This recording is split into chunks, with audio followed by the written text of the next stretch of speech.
지난주 우리는 그리스도의 본을 따라 사는 삶이라는 제목을 가지고 말씀을 나누었죠.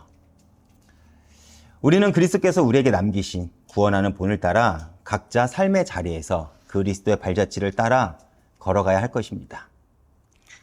그런데 이렇게 말씀은 전했지만 솔직히 말하자면 이런 삶의 현실에서는 굉장히 어렵다는 것을 우리는 너무나도 잘 알고 있습니다. 그래서 많은 이들이 말씀을 듣고 신앙생활을 하더라도 이 은혜의 말씀을 굉장히 추상적으로 받아들이죠. 왜냐? 그것은 좋은 말씀이지만 현실적으로는 불가능해 라고 우리는 여기기 때문에 그렇습니다. 또 많은 이들이 정말 그리스도의 본을 따라 살려고 노력은 하지만 그런데 그렇게 살려고 하면 살려고 할수록 더 손해를 보는 것만 같습니다. 예수를 닮은 삶을 살려고 하니까 세상에서는 오히려 바보 취급만 받는 것 같기도 하고요. 그래서 많은 이들이 이렇게 질문합니다. 정말 예수를 믿고 그렇게 사는 것이 복된 삶일까요? 라고 하소연을 하기도 하죠. 아마도 이 말씀을 듣는 여러분 역시도 종종 이런 생각을 한 적이 있을 것입니다. 저도 이런 생각을 많이 해요. 이렇듯 우리의 신앙의 양심은요, 하나님을 믿고 바르게 살려고 애는 쓰지만 그렇게 살려고 하면 할수록 오히려 세상에서 사는 것은 더 어려워지는 것만 같습니다. 그래서 예수를 신실하게 믿는 이들을 세상에서는 굉장히 미련한 자 취급을 합니다. 그리고 우리는 그럴 때 정말 예수를 믿는 것이 복된 삶일까라는 질문을 스스로 하게 되죠. 사실 저 역시도 목사이면서 교회를 섬기는 과정 속에서 이런 고민을 굉장히 많이 합니다. 얼마 전에도 제가 가족 모임이 있었는데 제 친척 동생들이겠죠. 동생하고 제 친척 동생 이제 배우자들하고 같이 제가 얘기를 했는데 제가 목사인 걸 알면서도 기독교에 대한 부정적인 얘기를 굉장히 많이 털어놔요. 그것이 굉장히 당연하고 쿨한 것이라고 생각을 하면서요. 그런데 그 사람들을 비판할 수 없는 게 뭐냐면 이것이 보통 세상 사람들의 시선이라는 것입니다. 기독교에 대한 욕을 굉장히 많이 하면서 교회 중심의 삶을 사는 사람들을 맹신한다고 얘기하면서 굉장히 한심한들 얘기를 해요. 사실 이때 제가 뭐라고 말은 해줘야 되는데 제가 지혜가 없어 마땅히 어떻게 반응해야 될지 모를 때가 있습니다.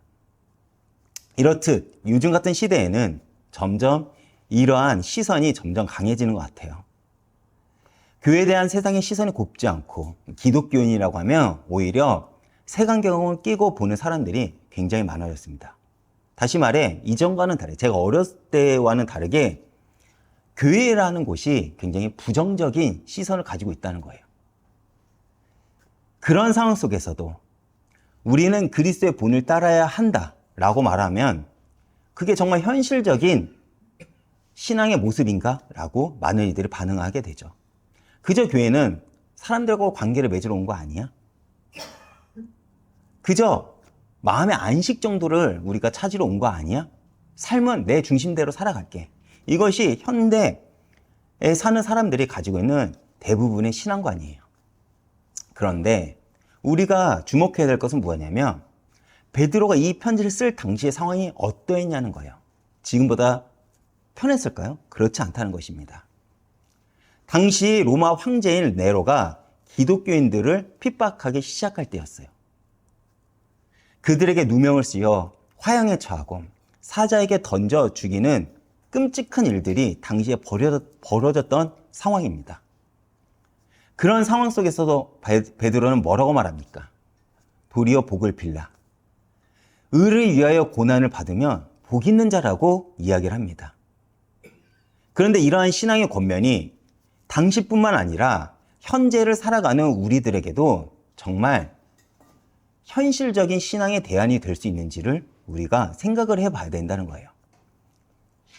그리고 오늘 말씀은요, 바로 이러한 우리의 현실적인 고민에 대한 답을 주고 있습니다. 어떻게 고난 속에서도 흔들리지 않는 복을 누릴 수 있는지 우리가 함께 그 비밀을 발견하는 시간이 되었으면 좋겠습니다. 제가 8절부터 9절을 먼저 읽어보겠습니다.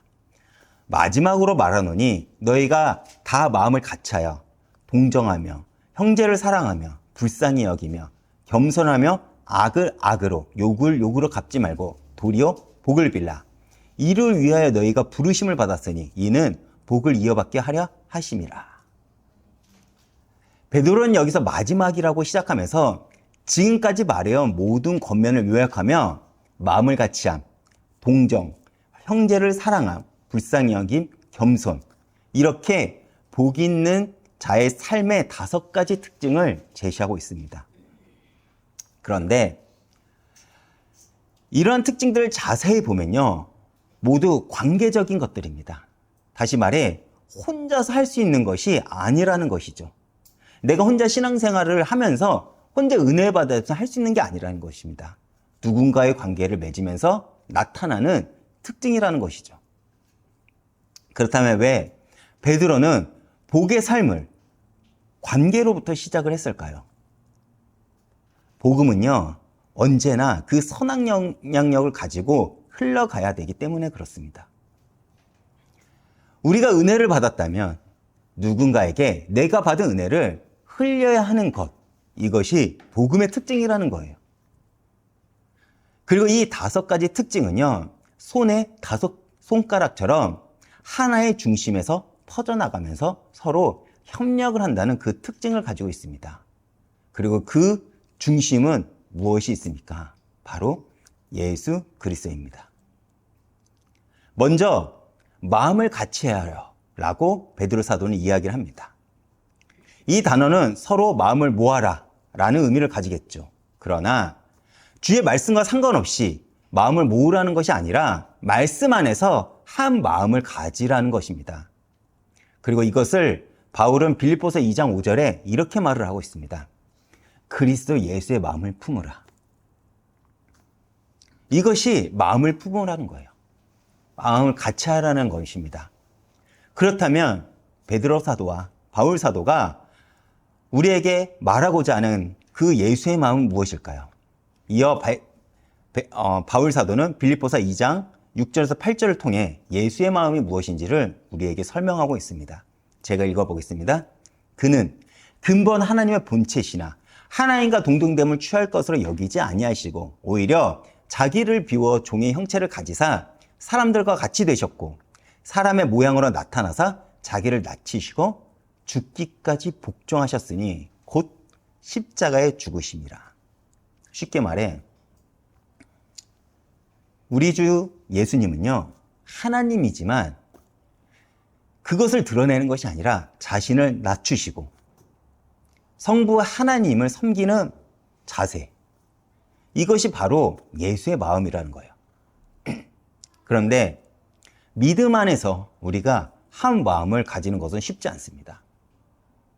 우리가 왜 교회에서도 갈등하고 가정에서도 갈등하고 직장에서도 어려움을 겪습니까? 우리는 각자 자신의 이익과 감정을 중심으로 살기 때문에 그래요. 다시 말해 억울하기 때문에 그렇습니다.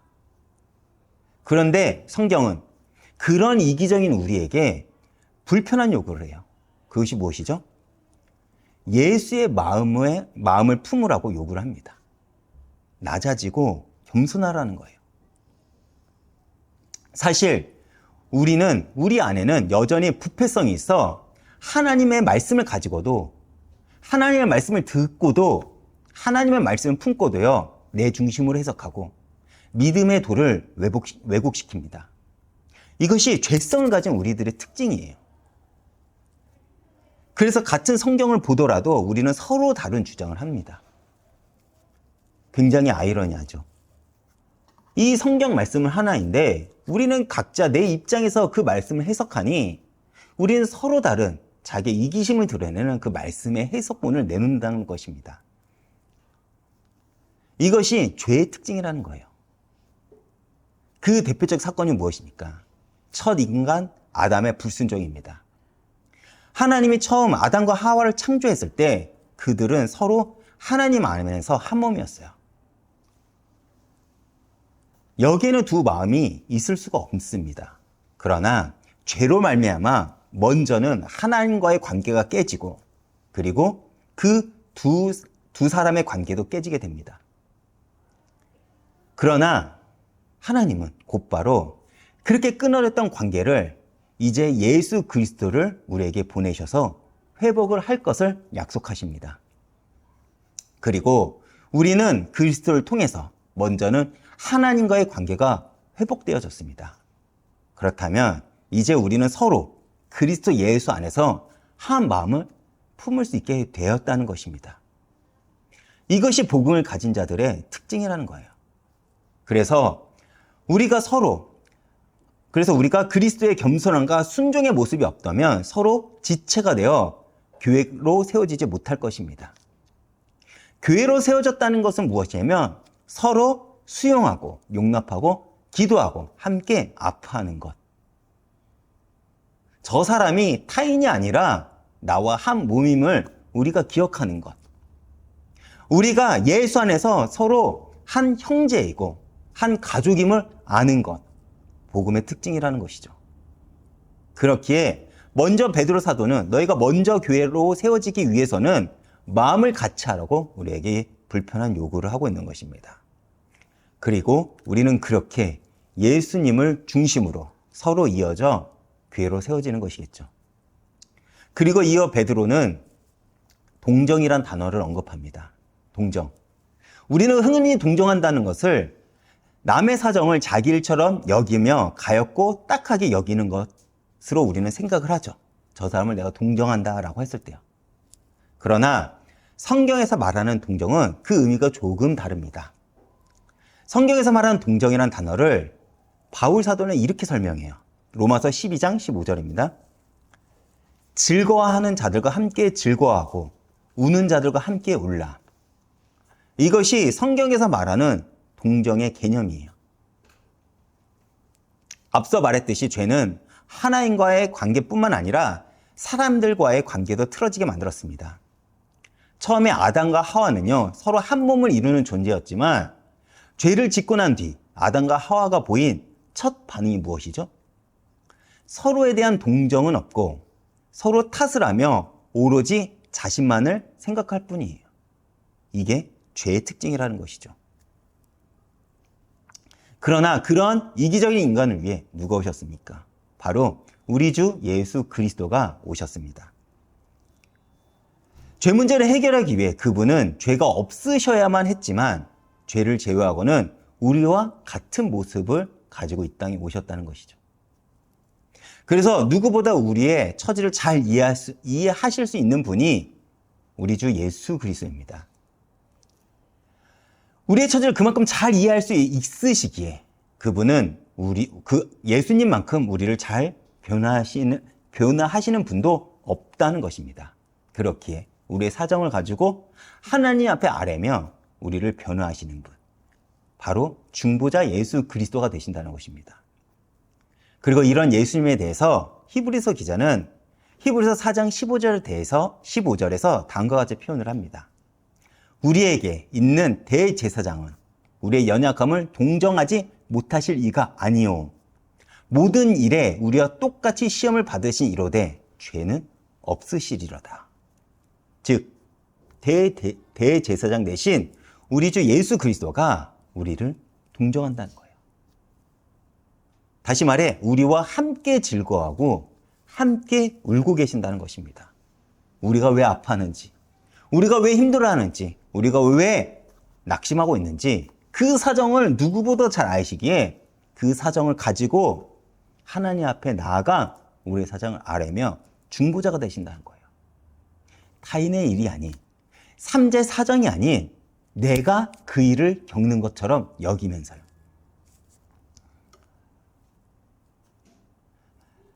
바로 우리는 이 예수 그리스도로 말미암아 나만 생각하는 이기적인 신앙이 아닌 하나님 말씀 안에서 한 마음을 품고 서로가 동정할 수 있는 것입니다. 왜요? 우리 역시도 예수의 마음을 알기 때문에 그래요. 예수가 우리에게 무엇을 원하는 거고 내가 이 땅 가운데 어떻게 살아가야 되는지 우리는 그 마음을 알기에 예수가 한 것처럼 우리 역시도 누군가와 함께 그 동정을 하며 살아갈 수 있다는 것입니다. 그리고 그 모습을 베드로 사도는 세 번째로 형제를 사랑하라 라고 권면을 하고 있습니다. 우리는 그리스도를 통해 옛사람은 죽고 새 사람이 된 하나님의 자녀죠. 그렇기에 그리스도 안에서 우리는 형제 자매이며 한 가족입니다. 제가 교회를 이렇게 섬기다 보니까 한 가지 굉장히 특징이 있더라고요. 뭐냐? 제 기도에는 정말 제 가족들보다는 여러분들의 기도가 더 많이 담겨 있더라고요. 여러분들의 사정과 여러분들의 그 기도 제목이 저에게는 우선시되는 그 경험을 하게 됩니다. 혹시 여러분들이 어떤 일이 사정이 생기면 제가 표현은 안 하지만 굉장히 하나님 앞에 엎드려 기도할 때가 있어요. 왜 그러냐? 아마 이런 마음이지 않을까라는 생각을 합니다. 우리는 예수 안에서 한 가족이고 한 형제 자매임이 우리는 그럴 때 드러나는 것이 아닐까라는 생각을 해봅니다. 그래서 우리가 하나님의 사랑을 받은 것처럼 우리는 서로 사랑을 하며 한 몸을 이뤄가기를 힘써야 할 것입니다. 이것이 기독교의 특징이라는 거예요. 그리고 계속해서 베드로는 불쌍히 여기라고 권면합니다. 예수님은 공생의 동안에 어떤 일을 하셨죠? 예수님이 공생애를 살아가신 동안에 세 가지 일을 하셨습니다. 그것이 무엇입니까? 가르치시고 전파하시며 고치셨습니다. 그러면서 제자들도 파송하시면서 자신과 동일한 사역을 맡기십니다. 왜 그렇죠? 왜 그렇게 하셨을까요? 그 이유에 대해서 마태복음 9장 26절에 그 이유에 대해서 말을 합니다. 제가 읽어보겠습니다. 무리를 보시고 불쌍히 여기시니 이는 그들이 목지 없는 양과 같이 고생하며 기진함이라. 다시 말해 참 목자가 없어 고생하며 기진하게 살아가는 우리를 보시면서 불쌍히 여기셨기 때문에 그 일을 하셨다는 거예요. 또한 우리는 선한 사마리아의 예화를 통해서도 이 마음에 대해서 알게 됩니다. 한 사람이 강도를 만나 죽을 상황 속에서 제사장과 레위인은 모른 척하면서 지나가요. 근데 제사장과 레위인들은 어떤 이들이죠? 예배를 주관하는 이들이에요. 그렇게 아마도 강도를 만난 사람은 레위인과 제사장이 지나갈 때 아마도 저들이 자신을 도울 수 있는 이웃이라고 생각을 했을 거예요. 그러나 그들은 혹 자신들이 피해 볼까 봐 서둘러 그 자리를 피합니다. 다시 말해 이기적인 마음이죠. 동정하는 마음이 없다는 것입니다. 그러나 어떤 이가 그 강도 만난 사람을 도와줍니까? 당시 짐승 취급을 받는 사마리아인입니다. 그가 강도 만난 자를 도와줘요. 왜요? 왜 그 사마리아인은 자신이 손해보는 일을 감당했을까요? 누가복음 10장 33절을 제가 읽어보겠습니다. 어떤 사마리아 사람은 여행하는 중 거기에 이르러 그를 보고 불쌍히 여겼기 때문에 그래요. 그 강도를 만난 사람을 불쌍히 여겼기 때문에 그는 자기가 손해볼 것을 알매도 그 강도 만난 사람을 도와준 것입니다. 그렇게 그 사마리아인은 요구될 수 없는 사랑, 긍휼의 사랑을 보여준 것이죠. 그리고 그는 불쌍히 여기는 그 사랑으로 스스로 강도 만난 사람과 이웃이 된 것입니다. 우리들 마찬가지겠죠. 우리는 누군가를 불쌍히 여길 때 수고와 헌신이 나옵니다. 그리고 그 수고와 헌신은요, 전도와 이어지죠. 우리가 왜 전도를 할까요? 영혼 사랑하는 마음이 있기 때문입니다. 다른 말로 하면요, 그 사람의 영혼이 불쌍하기에 우리는 온 마음으로 그 사람에게 전도를 하고자 하는 것이죠. 지금 베드로는 그러한 부담감을 감당하라고 우리에게 계속해서 요구를 하고 있는 것입니다. 그리고 이것이 우리가 십자가를 진다는 것의 가장 현실적인, 가시적인 모습이 아닐까라는 생각을 하게 됩니다. 그리고 마지막으로 베드로는 겸손하라고 우리에게 권면을 하죠. 왜죠? 앞서 권면한 것들을 행하면서도 이것들이 결코 자신의 힘으로 하는 것이 아님을 알라는 것입니다. 일반적으로 우리가 생각을 하면 누군가를 동정하거나 형제에 대해서 사랑하는 마음, 그리고 형제가 어려움을 당할 때 불쌍하다고 여길 때 우리는 많은 경우 내가 저 사람보다 낫다라고 우리는 생각을 해요. 많은 오래된 간증을 하는 사람들의 안 좋은 모습 중 하나가 뭐냐면 하나님의 일을 했어요. 기적도 경험했고 그 사람은 수고도 했습니다. 그런데 자신이 간증하고 자신이 말하는 그 순간 자신의 의를 드러내는 경우가 굉장히 많아요. 우리도 그런 경우가 있지 않습니까? 그래서 우리는 앞서 베드로가 요구하는 행동을 하면서도 우리의 의를 드러내는 것이죠. 그러나 우리가 반드시 기억할 것이 있습니다. 우리가 줄 수 있는 것은 우리가 먼저 받은 자였다는 것을 잊어서는 안 돼요. 우리가 먼저 하나님의 용서를 받고 우리는 하나님의 은혜를 경험했기에 우리가 그렇게 줄 수 있다는 사실을 잊어서는 안 됩니다. 용서받았다는 그 사실, 은혜를 경험했다는 그 사실, 내가 죄인인데 구원받았다는 그 사실이 있기에 우리는 줄 수 있는 거예요. 그리고 하나님은 그렇게 겸손한 자를 사용하십니다. 왜 그렇습니까? 왜 그런 사람을 사용할까요? 우리 주님은 마음이 겸손하고 온유한 자이시기 때문에 그렇습니다. 그렇게 당신을 닮은 우리를 주님은 좋게 여기시면서 사용하신다는 것이죠.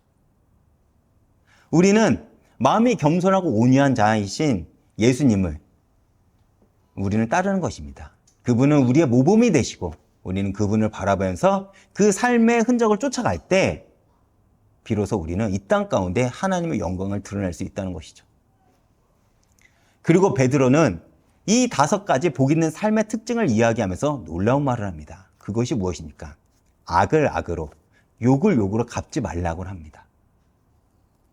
사실 이것은 우리의 본성을 거슬러요. 왜냐하면 우리의 부패한 본성은요, 악을 악으로 갚고 욕을 욕으로 갚고자 하기 때문에 그래요. 그렇죠. 그것을 못하면 우리는 억울해합니다. 그래서 이러한 인간의 본성 때문에 세상에서는요, 눈에는 눈, 이에는 이라고 하죠. 그러나 예수님을 믿는다는 것은 그러한 우리들의 본성을 거스릅니다. 더 나아가 지금 베드로는 오히려 복을 빌라고 무리한 요구까지 우리에게 지금 하고 있는 거예요. 왜요? 그것이 세상과 구별되는 그리스도인의 특별한 삶이기 때문에 그렇습니다. 그럼에도 우리는 그것을 알죠. 그럼에도 우리는 여전히 우리의 본성을 거스르기가 힘듭니다. 그렇기에 우리는 오늘도 십자가 앞에 서서 나는 죽고 내 안에 그리스도가 지금도 살아계셔서 역사하는 예수를 의지해 살아가야 된다는 거예요. 절대 우리는요, 내 의로는 악을 악으로 갚을 수밖에 없습니다. 그게 우리가 가지고 있는 죄성이에요. 그래서 베드로 사도는 너희가 택하신 족속으로 부름을 받았다면, 그리고 너희가 왕같은 제사장으로 부름을 받았다면, 또한 너희가 거룩한 나라로 부름을 받았다면, 너희가 그의 소유된 백성으로 부름을 받았다면 하나님의 아름다운 덕을 선포하는 것이 마땅하다라고 우리에게 이야기를 하고 있는 것입니다. 그래서 악을 악으로 갚지 말고 욕을 욕으로 갚지 말라는 거예요. 도리어 악에 대해서, 욕에 대해서는 너희는 복을 비는 자로 있어야 한다고 말씀하십니다. 왜냐하면 너희가 이것을 위해 부르심을 받았다고 말씀하기 때문에 그렇습니다. 사실 우리는 인생을 살아가면서 고난과 고통을 피해갈 수는 없어요. 우리가 예수를 믿는 이유 중 하나가 고난을 피하기 위함도 아마도 있을 것입니다. 그러나 하나님은요, 당신을 믿고 신뢰하는 우리들에게 고난을 마주하게 하죠. 왜 그렇습니까? 우리가 이전에도 함께 보았듯이 베드로전서 2장 21절 한번 제가 읽어보겠습니다. 이를 위하여 너희가 부르심을 받았으니 그리스도도 너희를 위하여 고난을 받으사 너희에게 본을 끼쳐 그 자취를 따르게 하려 하셨느니라. 왜 고난을 마주하게 하죠? 왜 고난을 경험하게 합니까? 바로 우리는 고난이라는 과정을 통해서 예수를 보고 따라가며 닮아가기 때문에 그렇습니다. 그렇게 주님은요, 우리의 삶에 고난을 허락하시는 것이고 우리는 그 고난을 통해 더욱 예수를 닮아가게 되는 것입니다. 그리고 그렇게 예수를 닮아감의 모습은 악을 악으로 갚지 않고 오히려 복을 빌어줌으로써 우리는 이 땅 가운데 하나님의 사랑을 드러내는 것이죠. 그리고 그 대표적인 사건이 무엇입니까?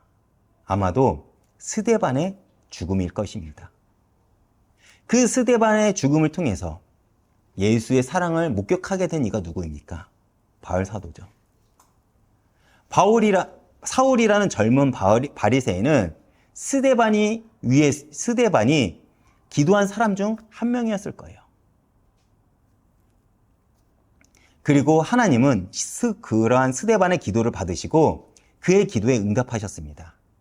그리고 사울은 그 기도의 응답에 대한 모습이 무엇입니까? 사울은 곳곳에 교회를 세우고 예수를 전하는 위대한 전도자 바울로 살아가게 됩니다. 또한 우리가 잘 알고 있는 손양원 목사님의 삶을 우리는 기억을 합니다. 손양원 목사님은 자신의 아들을 죽인 소년을 용서했을 뿐만 아니라 자신을 양자로 삼았어요. 그리고 이러한 목사님의 삶의 흔적은요, 이 땅을 살아가는 모든 그리스도인들의 모범이 됨으로써 무엇이 그리스도인의 삶인가를 우리들에게 보여주었죠. 그리고 우리가 그렇게 살아갈 수 있는 이유가 무엇입니까? 사실 우리는 이러한 예언을 들어도 그것이 내 삶이 아니라고 생각을 해요. 그래서 오늘날 교회가 무너지는 것이겠죠. 그러나 그들은 어떻게 그런 삶을 살아갈 수 있을까요? 또 우리는 어떻게 그렇게 살아갈 수 있을까요? 바로 복을 이어받게 하려 하시는 하나님의 마음이 있기 때문입니다. 사실 이것이 하나님 나라의 역설, 복음의 역설이죠. 성경은 언제나 이렇게 우리들에게 하나님 나라의 역설을 통해 복음의 능력을 증거합니다. 그 대표적 사건이 십자가죠. 예수님의 죽음이 인류의 구원의 길을 여셨습니다.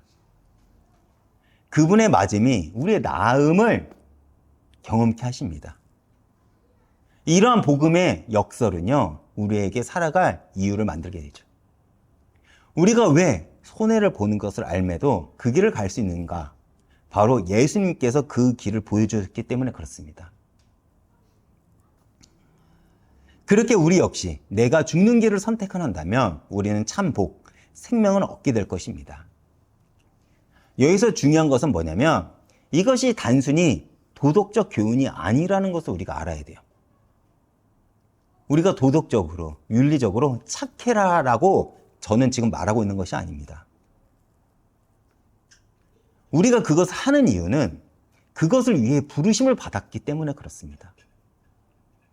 우리는 복음 때문에, 예수 때문에, 그 사랑을 받았기 때문에 내가 용서를 경험했기 때문에 그 일을 할 수 있는 거예요.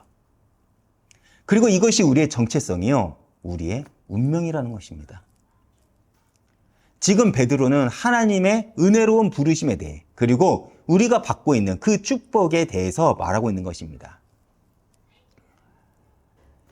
우리를 위해 그 유업을 간직하시고 계시는 주님은요, 우리를 믿음 안에 살라고 요구하시면서 의의 길로 우리를 인도하시죠.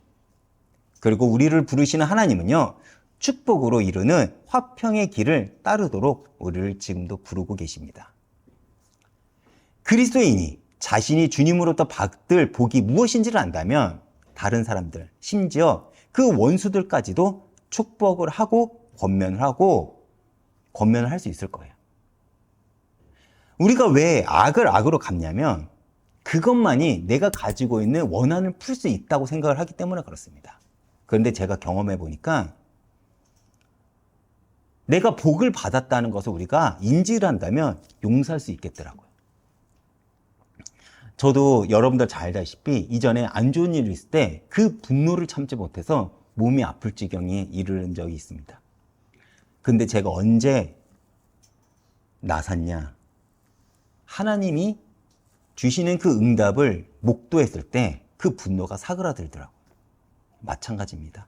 우리가 하나님이 우리에게 주시는 그 복의 내용이 무엇인지를 안다면 우리는 악을 악으로, 욕을 욕으로 갚지 않을 것이라는 거예요.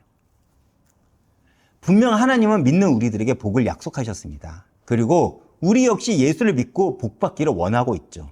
그렇다면 질문은 이거예요. 어떻게 우리는 하늘의 복을 받고 누릴 수 있는가? 그렇죠. 이전까지는 우리는 교회에 열심히 헌금하고 헌신하면 복을 받을 것이라고 우리는 생각을 했어요. 그런데 지금 베드로는 시편 34편의 말씀을 인용하면서 우리가 어떻게 복을 받고 화평을 누릴 수 있는지에 대해서 말을 합니다. 제가 10절과 11절을 읽어보겠습니다. 그러므로 생명을 사랑하고 좋은 날 보기를 원하는 자는 혀를 금하여 악한 말을 그치며 그 입술로 거짓을 말하지 말고 악에서 떠나 선을 행하고 화평을 구하며 그것을 따르라. 먼저 너가 복받기를 원한다면 너의 입에서 나오는 말을 조심하라는 거예요. 쉽게 얘기할까요? 불평과 불만, 원망, 험한 말, 자기 비하, 욕설 이런 걸 하지 말라는 거예요. 불신자도 불평과 원망, 남탓만 하는 사람은요, 결국 그 인생이 온전하게 살아가지 못해요. 왜냐하면 세상은 내가 원하는 대로 흘러가지 않습니다. 설령 내가 원하는 대로 누군가가 다 나를 맞춰준다고 하더라도요, 그 안에서도 그런 사람들은 불평과 원망을 입에 달고 살 거라는 거예요.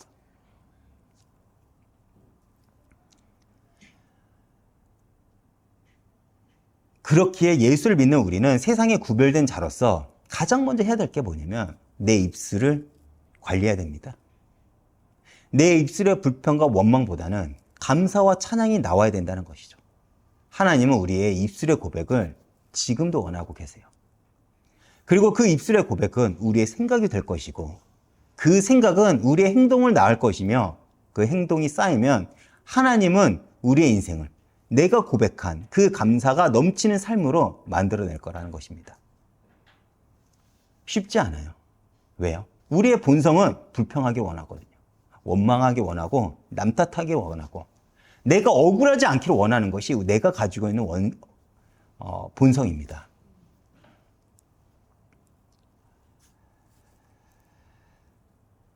그런데 그렇게 하기 위해서 그렇다면 어떻게 해야 될까요? 그 본성을 우리가 거스르기 위해서는요. 가장 먼저 우리는 죄를 잘라내야 됩니다. 사단은 우리는 가장 먼저 나를 무너뜨리는 죄를 잘라내야 되죠. 이전에도 말했지만 사단은 내가 모르는 것을 통해 역사하지 않습니다. 사단은 언제나 내가 보고 알고 경험한 것들을 통해서 역사하고 우리를 무너뜨리죠. 그렇기에 우리는 과감하게 죄를 잘라냄으로써 오늘도 거룩하신 하나님께 한 걸음 더 매일매일 나가야 된다는 것입니다. 더 나아가 사람들과의 관계 속에서 화평을 만들어내어 그 화평까지 이르는 선을 행하라고 우리에게 요구를 합니다. 근데 그 선을 이루는 것이 쉽지 않아요. 왜냐하면 이전에도 말했지만 우리는 이기적이기 때문에 그래요. 함께 잘 사는 것보다 나만 잘 살기를 원해요. 그렇죠. 그것이 우리가 가지고 있는 본성 아닙니까? 그것이 우리와 본성을 거스르기 때문에 베드로는 다시 한번 화평을 구하며 그것을 따르라고 해요.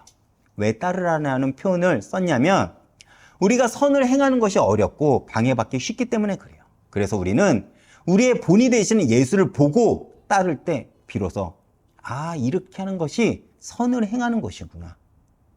이렇게 하는 것이 말씀을 따라가는 것이구나. 이렇게 하는 것이 순종하며 겸손하게 살아가는 것이구나. 우리는 예수를 통해서 볼 수 있기 때문에 그래요. 그래서 성경을 보라는 것입니다. 그렇기 때문에 말씀의 자리에 나와서 하나님의 말씀을 들으라는 거예요. 그리고 여러분들의 마음에 그 말씀이 울림이 있다면 그렇게 현장에서 살아가라는 것입니다. 그렇다면 여러분들의 삶의 흔적을 통해 예수는 증거될 거라는 거예요. 그렇게 우리는 우리의 본이 되시는 예수님을 보고 따를 때 비로소 선을 행할 수 있을 거예요. 이것이 성도로 부름받은 우리들의 삶이라는 것입니다. 결론입니다. 우리는 오늘 말씀을 통해 어떻게 복된 삶을 살아갈 수 있는지 그 비밀에 대해서 우리가 함께 알아보았습니다. 그것은 관계 속에서 예수 그리스도의 마음을 품고 악을 선으로 갚으며 우리의 입술을 조심하라는 거예요. 그리고 베드로는 12절의 말씀을 통해서 이 모든 것의 근거를 제시를 합니다. 제가 읽어보겠습니다. 주의 눈은 의인을 향하시고 그의 귀는 의인의 간구의 귀를 기울이시되 주의 얼굴은 악행하는 자들을 대하시느니라. 여러분, 하나님의 눈은 의인을 향하고 하나님의 귀는 의인의 간구에 기울어져 있다고 합니다. 사실 제가 최근 교회 부흥의 정체, 경제 문제, 사랑과의 관계 등 최근까지 저의 현실을 보면서 막막하기만 해서 많이 심리적으로 힘들었어요. 그런데 감사하게도 제가 이번 주도 말씀을 준비하면서 하나님이 오늘도 저에게 말씀을 전하는구나라고 생각을 하게 되었습니다. 정말 오늘 이 말씀이 저에게 정말 필요한 말씀이었어요. 내가 정말 올바른 말씀을 붙잡고 살아간다면 하나님의 눈은 나를 향해 있을 것이고 지금도 나의 이 간구를 들을 것이다. 이 믿음이 생기더라고요. 사실 우리도 잘 알지 않습니까? 감사로 살아간다는 거 쉽지 않습니다. 여전히 악을 악으로 갚고 싶고 불평과 원망이 먼저 나올 때가 우리는 많죠.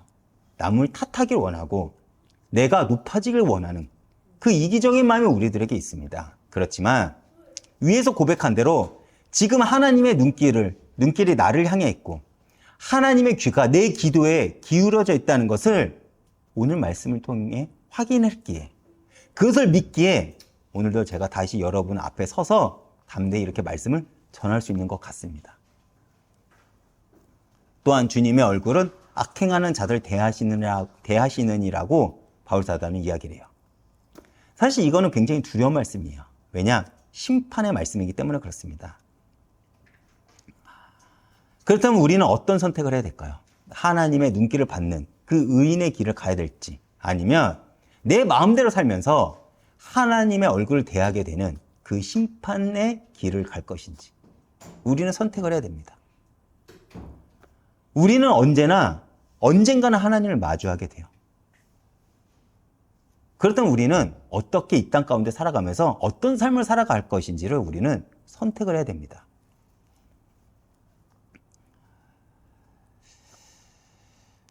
우리는 이 땅에서 나그네로 살아가는 순례자들입니다. 그런데 분명한 것은 우리는 혼자 걷는 길이 아니라는 거예요.